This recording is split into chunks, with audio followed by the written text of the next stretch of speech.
नमस्कार. प्राईम पॉइंटमध्ये मी सुहास आपल्या सगळ्यांचं स्वागत करतो. ऑपरेशन टायगर नंतर चर्चा रंगली आहे, ती म्हणजे ऑपरेशन फडणवीसची. सर्वत्र आपण बघतोय, म्हणजे अगदी माध्यमातनं सुद्धा या बातम्या येत आहेत.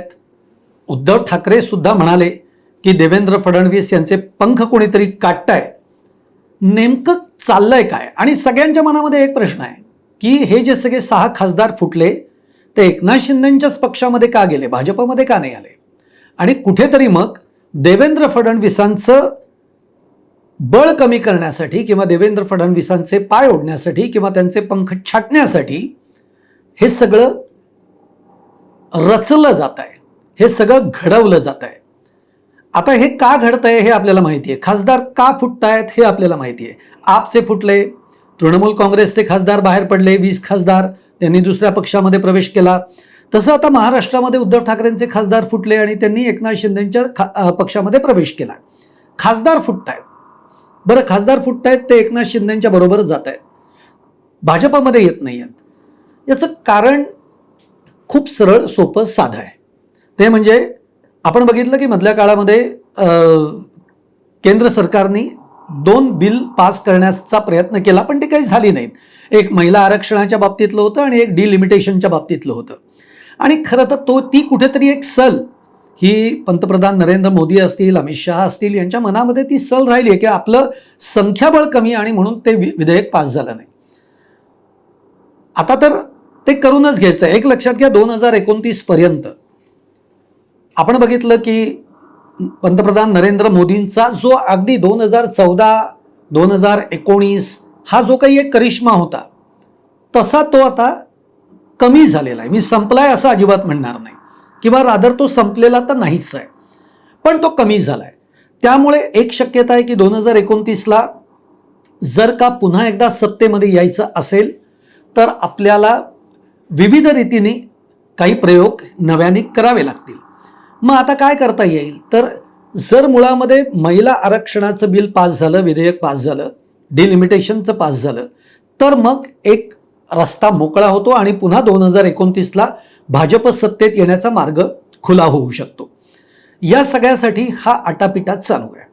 पण हा आटापिटा किंवा हे एक लक्ष अमित शहांचं तर आहेच, पण मधल्या काळामध्ये त्यांनी द्रौपदी मुर्मूंची देखील भेट घेतली आणि त्यामुळे एक चर्चा सुरू झाली की उपपंतप्रधानपदी अमित शहा हे येऊ शकतात. याच्या आधी आपण बघितलंय की 7 ते 8 उपपंतप्रधान होऊन गेलेले आहेत.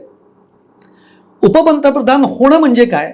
तर पंतप्रधान पदासाठीचा जो एक दावा आहे किंवा नेक्स्ट टू पंतप्रधान कोण, म्हणजे उद्या हे पंतप्रधान गेले तर पुढचा कोण असू शकतो, म्हणजे कोणाचा अधिकार राहू शकतो, तर उपपंतप्रधान. आणि त्या दृष्टीनं आता अमित शहांची एका बाजूनी ती पण एक घौडदौड सुरू आहे. त्याच्यामध्ये मी एक तुम्हाला फक्त सांगून ठेवतो, आतापर्यंत जेवढे म्हणून उपपंतप्रधान झाले त्यातला एकही पंतप्रधान झालेला नाही.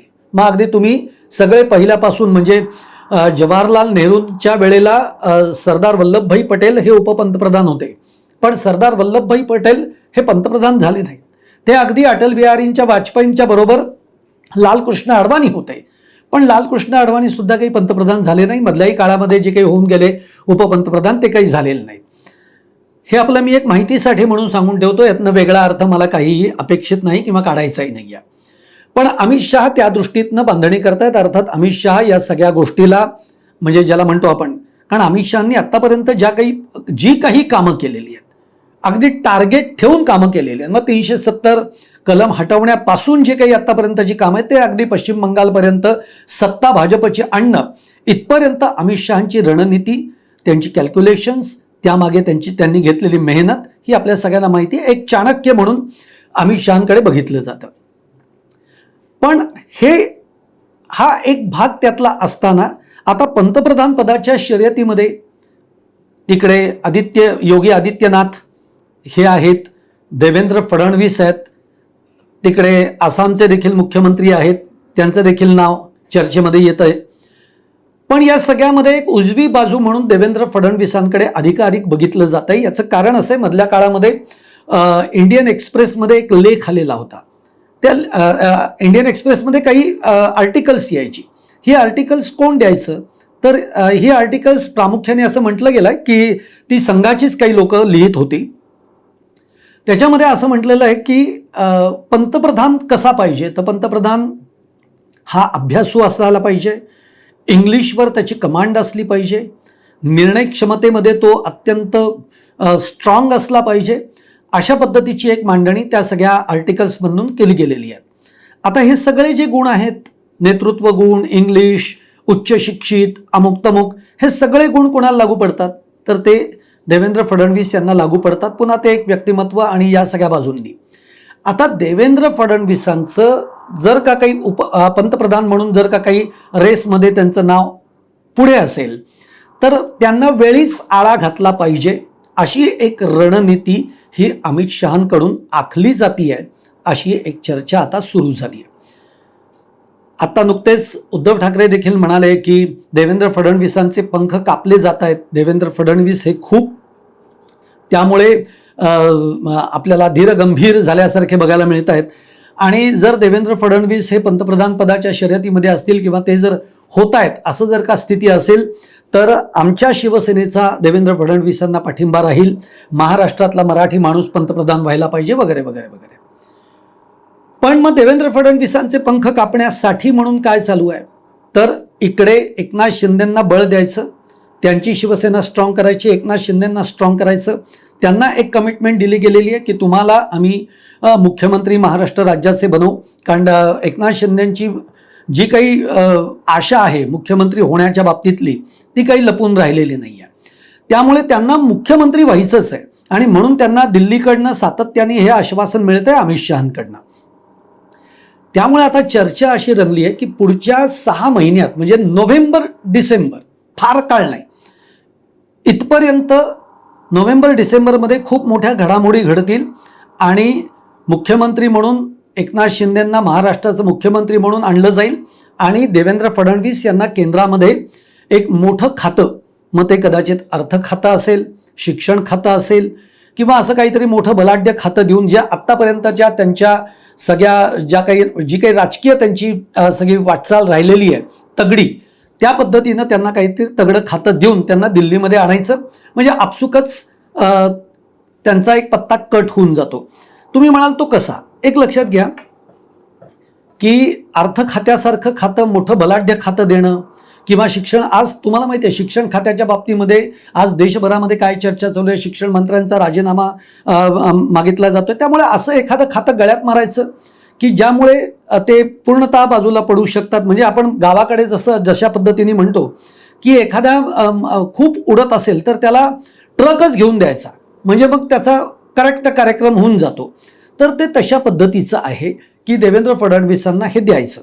पण या सगळ्यामध्ये आपल्याला दुसऱ्याही बाजूनी विचार करायला पाहिजे की खरंच अशा पद्धतीचं राजकारण, अशा पद्धतीची समीकरणं, अशा पद्धतीचा बुद्धिबळ हा अमित शहा, आपल्याला माहिती आहे की अमित शहा आणि देवेंद्र फडणवीस असं म्हणतात की यांच्यामध्ये फार काही संवादाचं वातावरण नाही आहे, सख्याचं वातावरण नाही आहे. आणि त्यातून पुन्हा जर का अमित शहांची पंतप्रधान पदाची स्वप्न असतील आणि त्याच्यामधला जर का अडथळा हा देवेंद्र फडणवीस असतील, तर हे राजकारण नक्की होऊ शकतं. आता दुसरं याला एक कारण असं म्हटलं जातं आहे की का या घडामोडी पुढच्या 6 महिन्यामध्ये घडतील, तर दिल्लीमध्ये आता नितीन नवीन जे आहेत, जे अध्यक्ष आहेत भाजपाचे, त्यांनी आता एक राष्ट्रीय कार्यकारिणी तयार करण्याचं हे सुरू केलेलं आहे. तर त्याच्यामध्ये जे 5 उपाध्यक्ष आहेत किंवा 5 सरचिटणीस आहेत ज्यांची नावं घेतली गेलेली आहेत, त्याच्यामध्ये एक नाव देवेंद्र फडणवीसांचं आहे. म्हणजे कशा पद्धतीने देवेंद्र फडणवीसांना या दिल्लीच्या सगळ्या प्रवाहामध्ये आणायचं आणि महाराष्ट्रातून त्यांना उचलायचं, अशा पद्धतीचं एक चर्चा दिल्लीमध्ये रंगलेली आपल्याला बघायला मिळते. पण आपल्याला एक गोष्ट विसरून चालणार नाही, ते म्हणजे राष्ट्रीय स्वयंसेवक संघातली यातली भूमिका. एक लक्षात घ्या, जेव्हा पंतप्रधान नरेंद्र मोदी यांचे 2014मध्ये जेव्हा त्यांचं नाव हे पंतप्रधान पदासाठी पुढे आणलं गेलं, तेव्हा तुम्हाला आठवत असेल तर गोव्यामध्ये भाजपची एक उच्चस्तरीय सगळी बैठक झाली होती. संघाचे लोक त्याला उपस्थित होते, संघाचे जे सगळे थिंक टँक्स आहेत हे सगळे त्याला उपस्थित होते. आणि मग त्याच्यामध्ये नरेंद्र मोदी यांचं नाव संघाच्या एका माणसाने पुढे केलेलं आहे. संघ या बाबतीमध्ये म्हणजे उद्या संघाने ऐनवेळी, संघ कधीच आत्तापासून या सगळ्याची म्हणजे चर्चा घडवेल किंवा चाचपणी सुरू करेल. संघाचं काम हे अत्यंत शांत पद्धतीनं, कोणाला न कळू देता, कोणाशी चर्चा न होऊ देता सुरू असतं, हे आपल्या सगळ्यांना माहिती आहे. त्यामुळे संघाची भूमिका यातली महत्त्वाची असणारच आहे. म्हणजे अमित शहा तिथे रणनीती आखू देत, इकडे देवेंद्र फडणवीस आखू देत किंवा काही आखू देत, एकूण देशाच्या कारभाराच्या दृष्टिकोनातनं पंतप्रधान पदासाठी कोणता चेहरा असावा या निर्णयामध्ये संघ ही प्रमुख भूमिका बजावत असतो. आता संघाचे आणि देवेंद्र फडणवीसांचे संबंध हे अतिशय चांगले आहेत. म्हणजे आत्तापर्यंत जर आपण बघितलं 2014 पासून 2026 पर्यंत, तर देवेंद्र फडणवीसांचे संबंध हे अतिशय चांगले राहिलेले आहेत. त्यामुळे अशा पद्धतीने देवेंद्र फडणवीसांचे पाय ओढणं, त्यांचे पंख छाटणं हे जितकं सहज शक्य होईल असं वाटतं तसं कधीही होऊ शकणार नाही. कारण स्वतः देवेंद्र फडणवीस सुद्धा चाणक्य नीतीनीच राजकारण महाराष्ट्रामध्ये करताना आपण बघितलेले आहेत. तुम्ही एक लक्षात घ्या की आज उद्धव ठाकरेंची जी भाषा आहे, उद्धव ठाकरे आज देवेंद्र फडणवीसांच्या बद्दल ज्या सौम्य शब्दांमध्ये आता म्हणजे त्यांचे गोडवे गायला लागलेत किंवा देवेंद्र फडणवीसांबद्दल चांगलं बोलायला लागलेत, मग अगदी सामनामधनं त्यांच्याबद्दल चांगलं बोललं जात आहे. संजय राऊत हल्ली देवेंद्र फडणवीसांबद्दल सौम्य बोलायला लागलेले आहेत. हा जो एक सगळा परिवर्तनाचा भाग आहे तो काय आहे बरं? त्यांची जी भाषा आहे तीच भाषा राज ठाकरेंची सुद्धा आहे.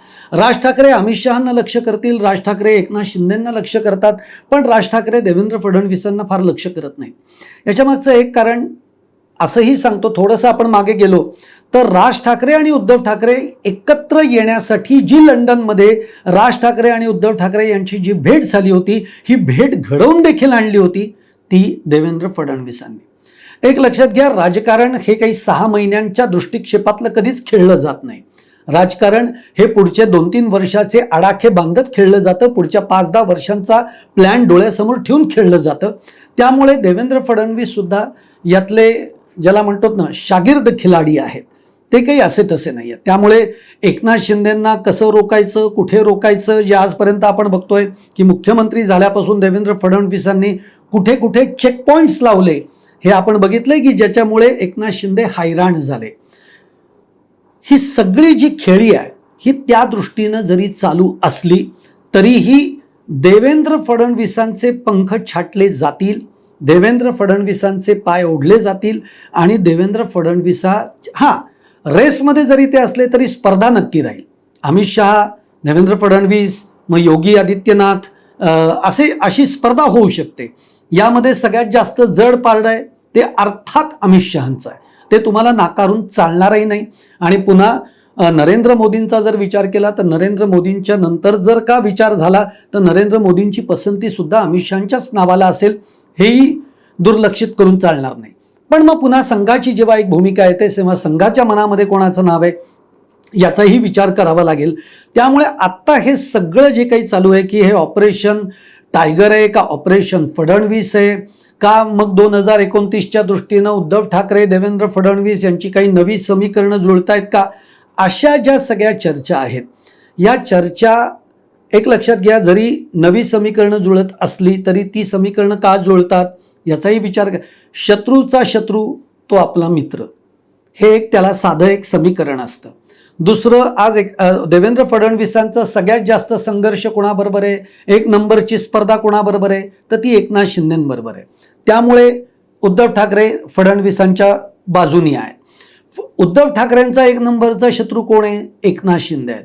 त्यामुळे उद्धव ठाकरे आता देवेंद्र फडणवीसांच्या बाजूनी. मग उद्धव ठाकरे कधी कौतुक करतील, कधी आदित्य ठाकरे करतील, कधी सामना करेल, कधी संजय राऊत करतील. हे सगळा जो खेळ चालू आहे, कुणीकडनं प्रत्येक जण आपापली एक स्पेस जी आहे ही स्पेस तयार करत जातोय. आणि या स्पेसमध्ये आता पुढे नेमकं काय होणार आहे असं म्हटलं जात आहे की 6 महिन्यामध्ये म्हणजे नोव्हेंबर डिसेंबरपर्यंत देवेंद्र फडणवीसांच्या बाबतीमध्ये काही मोठा निर्णय होऊ शकतो, म्हणजे राज्यामध्ये एक पुन्हा राजकीय मोठा भूकंप होऊ शकतो आणि मग एकनाथ शिंदे हे महाराष्ट्राचे मुख्यमंत्री होऊ शकतात वगैरे वगैरे वगैरे ज्या काही चर्चा चालू आहेत की ज्यावर आत्ता तरी मला मी जे काही आहे तुमच्यासमोर मांडणी केलेली आहे त्यातनं असं काही घडेल असं मला वाटत नाही, कारण भाजपची अशा पद्धतीची राजकारण खेळण्याची जातकुळी नाही, त्यामुळे तसं काही घडणार नाही. पण त्यातून काळाच्या उदरामध्ये शेवटी काय दडलंय हे आपल्याला माहीत नाही, त्यामुळे थोडा वेट अँड वॉच आपल्याला करावा लागेल, कारण राजकारण दर दिवशी बदलतंय, खूपच प्रवाही झालेलं आहे आणि खूपच सुपरफास्ट झालेलं आहे. त्यामुळे काय घडतं हे आपण वेट अँड वॉचमध्येच राहूयात. तुम्हाला माझा हा व्हिडिओ आवडला असेल तर नक्की लाईक करा, शेअर करा, चॅनल सबस्क्राईब करायला विसरू नका आणि तुमच्या देखील कमेंट या कमेंट बॉक्समध्ये जरूर टाका.